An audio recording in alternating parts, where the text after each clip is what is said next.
You can do this.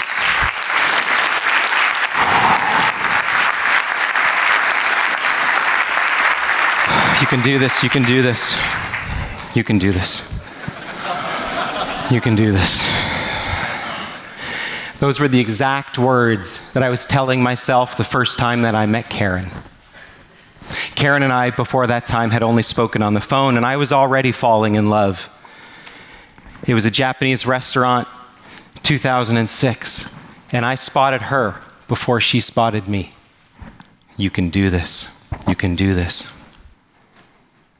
This is Karen, 7 months later at our wedding. I know what you're asking yourself. How did a nerd like me get a girl like that? I'm still trying to figure it out. I had to go back to when I was 25.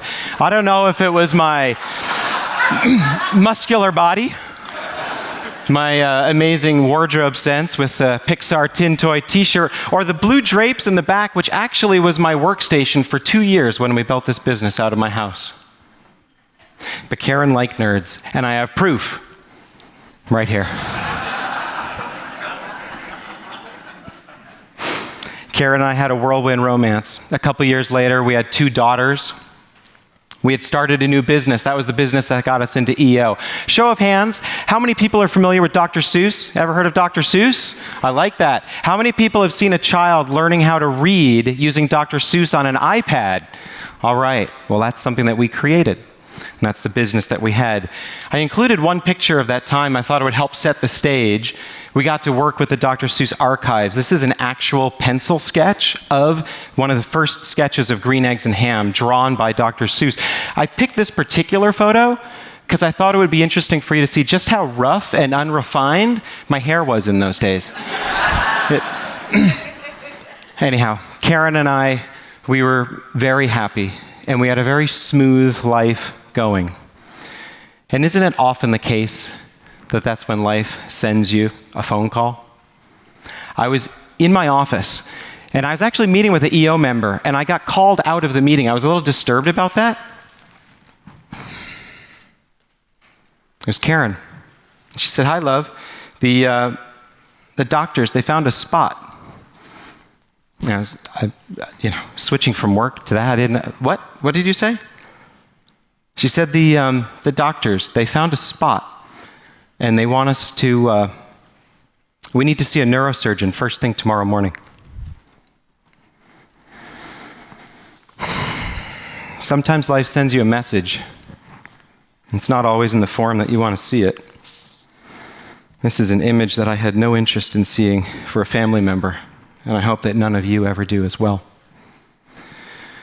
The doctors had detected a brain tumor right in the middle of Karen's head. Completely inoperable, sitting right in the center of her head, right up on the top of her brainstem.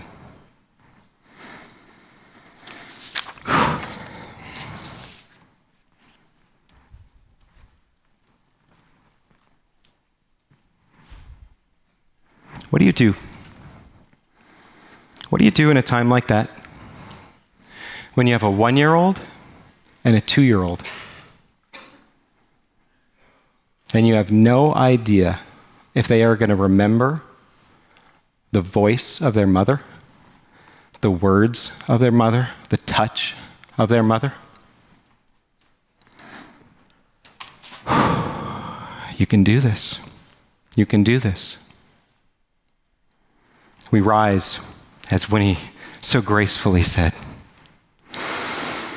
We had to prepare for the possibility of living a life without Karen. And suddenly life became not very much about me and not very much about work either. We started writing and we started capturing stories. We documented everything that we could. We focused on health. We had to focus on health. Karen, look at what she's going through, right? She immediately changed her diet, got very serious about health, but I had to focus on my health as well. Before that point, I wasn't really taking care of myself. It was fine. If something had happened to me, Karen was going to be there. Now, there was no guarantee that Karen could be there, and I had to start paying attention to my health. And we spent a lot of time as a family. Everyone familiar with that song, Live Like You're Dying? We did it. We embraced it. We absolutely lived like we were dying. We became a superhero family. Team Krip, ready to take on the world. We ended up going to UCLA. And at UCLA, they told us that they could do radiation brain surgery. So we did that. We said, what's next? They said, that's it. We said, is she cured? They said, we don't know. Malignant, benign, we don't know. You just live with it for the rest of your life. And in that moment, we decided we were going to live and live and live and live and live. And it changed the way that we looked at the world.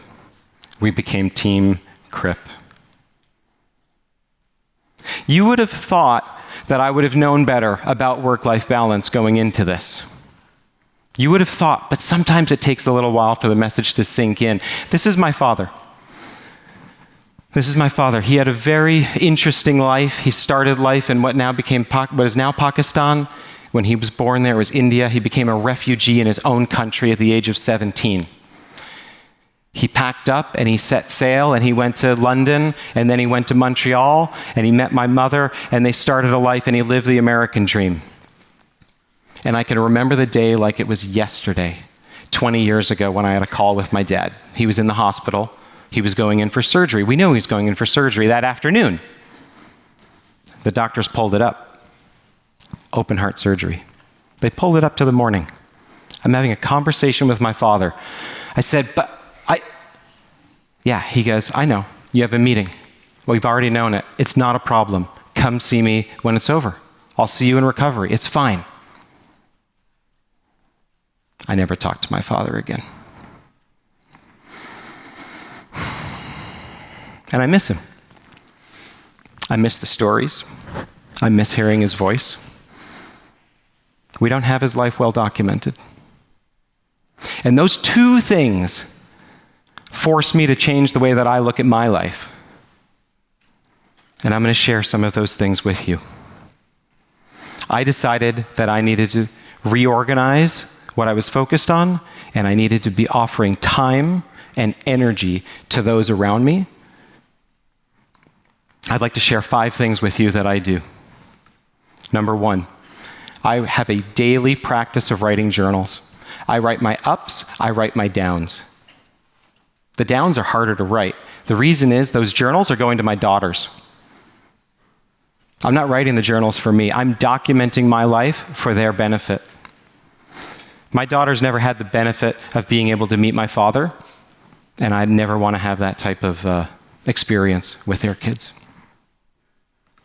Number 2, Karen and I dance every single day. Every single day that we are together, we dance. 2 songs. The 2 songs I played at our wedding. At first, I wasn't really sure that I wanted to do it. It's like, this is crazy. Dance every day? What? And then I thought about it. Why am I doing this? Because she loves dancing. And if I can't offer 7 minutes of my day, what am I really offering to this relationship? Every day we dance. Because we never know if or when it might be the last dance. This one's very personal for me because of missing my father and the voice of my father. I'm an app developer. So I built an app for my daughters. I recorded hundreds of messages of how I believe they could be successful in life. And when they launch the app, they can get 5 minutes of coaching in my voice, randomized every day for the rest of their life, for their lives and my grandkids' lives. They can hear my voice talking to them, encouraging them every single day. Karen and I set up email messages, inboxes for the girls. And we regularly send messages to those inboxes. They don't have access to them. What would a 2-year-old or a 6-year-old need with an email account? But someday, when they get the password for those inboxes, they are going to be full of stories that have been written in the present moment. Great job at your ballet recital.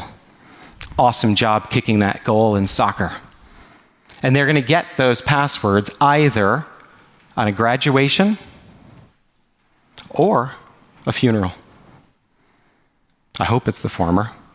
But either way, I know that those messages are going to be received wholeheartedly. The last one, I actually need your help with. I've been trying to write a book. I'm having a really hard time doing it. It's just not something that I've done in the past. My idea of the book is that it's inspiration for people to really be grabbing onto their legacy and stories of what can be done.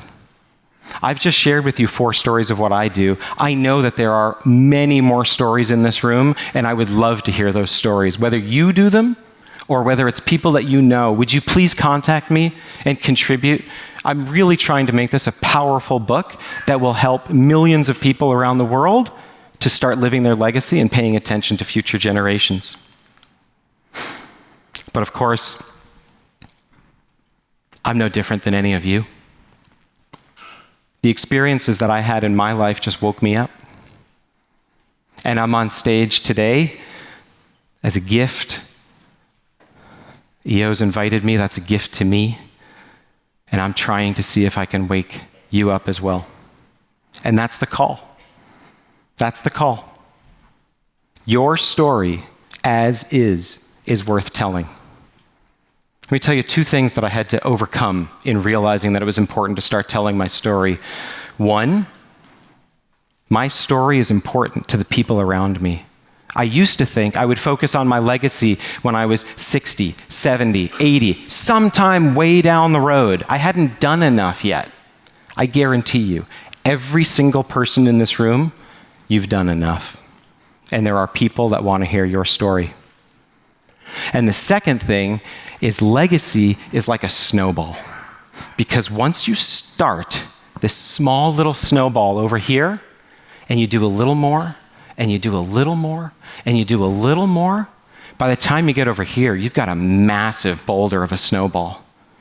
Think about the people that you think of, the first names that jump into your mind when you think they left a legacy. And then ask yourself, did they do that all in 1 month at the end of their life? Or was it a matter of decades of work and layering foundation after foundation after foundation? I love deadlines, so I'm going to offer a deadline right now. 285. 285 is the number of days from today till EO Sydney University. What can we accomplish in 285 days? And I'm going to offer a challenge to all of us. I'd like to create the largest accountability group for legacy that we can. 450 people, all contributing to the hashtag for EO Sydney 2020.